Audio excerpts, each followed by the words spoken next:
Adolf Hitler was put in prison in 1924 after attempting to seize power in Munich, Germany during the Beer Hall coup, which was his attempt to emulate Benito Mussolini's March on Rome. During his time in prison is when he wrote most of his first volume of Mein Kampf. This is where he wrote down all of his ideas, including the thought that the Jewish race was the cause of Germany's economic problems, like the hyperinflation of 1921. Then the American stock market crashed. When the United States stock market crashed, it also affected Germany's economy. Our loans to help rebuild Germany stopped. This caused unemployment in Germany to reach about 30%. The Germans were looking for a savior. These saviors started popping up everywhere. They included mystics, magicians, and religious fanatics claiming to have the power to fix the economy. They were called Heiland, or savior. However, in German, there is no plural term for savior, which means there can only be one. Hitler used this to his advantage. German citizens began to join radical political parties like the Nazi Party of Germany. People said the leader of this party, Hitler, had a hypnotic way of speaking.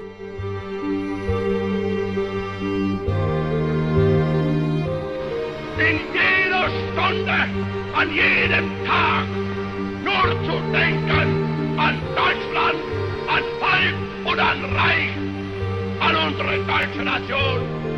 Unser deutsches Volk siegt ein! Sieg ein! Sieg ein! Sieg ein! Sieg ein! Sieg ein! Sieg ein! Sieg ein! Sieg ein! Adolf Hitler was a natural-born speaker. He knew how to feed the audience so he could make them think how he wanted them to. When one of his commanding officers told him this, he said, "At that moment, I understood that I knew how to speak."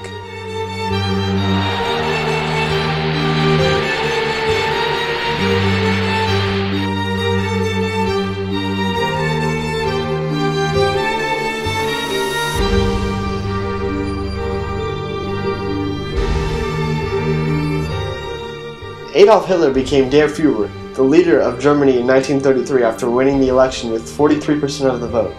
He began herding Jews and other inferior people to concentration camps almost immediately after taking office. He also forced the citizens of Germany to swear obedience to him. From here on, Hitler revived Germany from their economic depression, much like Franklin Delano Roosevelt would attempt to do the same in America with the New Deal. The citizens of Berlin were told to act extra tolerant towards everybody for the 2-week duration of the Olympic Games. This was his chance to show the world how great the Third Reich was. Athletes and tourists have even claimed that they were treated better in Germany than in their own home country. The Italian team passed in review. They paid their homage to Chancellor Hitler.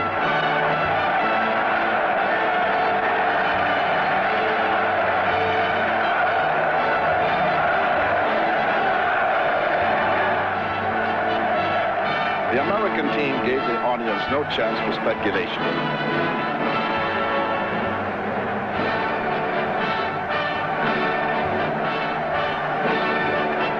We were told to place our hats over our hearts. The crowd did not like it.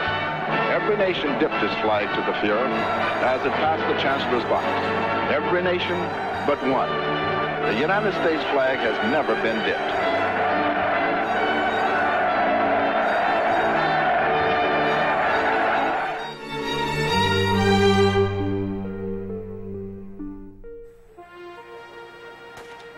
August 8, 1936, American track star Jesse Owens shocked Hitler and the world as he won his 4th gold medal at the Summer Olympics in Berlin.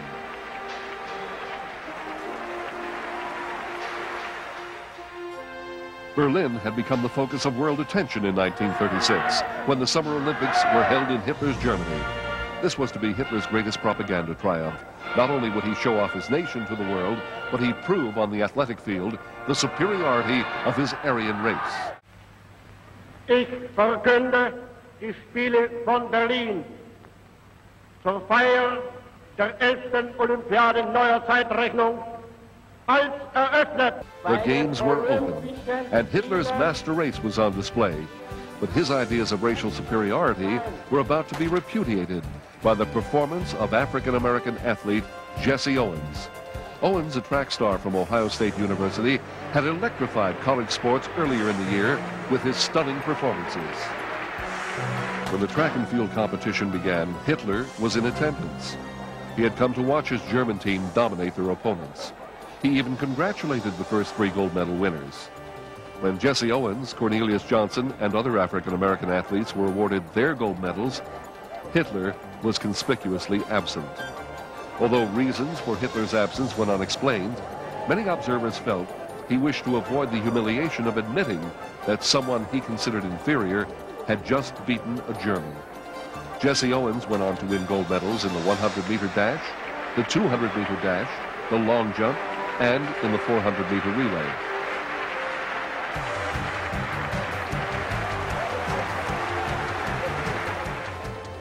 Hitler's claim of Aryan superiority was invalidated not only by Owens, but by the 13 medals won by African-American men on the track and field of the 1936 Olympiad. And Jesse Owens, the grandson of a slave, would go down in history not only for his incredible athletic achievement, but for his repudiation of Hitler's racial ideas.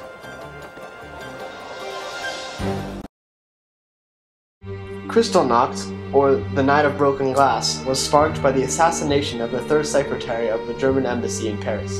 The assassin was Jewish. This gave the Nazis a chance to punish the Jewish race. Over a 2-day period in November 1938, the Nazi SS and civilians burned, vandalized, and destroyed Jewish businesses and synagogues. 7,000 Jewish businesses were burned, 1,000 synagogues were burned, and 30,000 Jews were arrested and placed into concentration camps. Hitler attacks Poland on September 1st, 1939. France and Britain declare war on Germany 2 days later.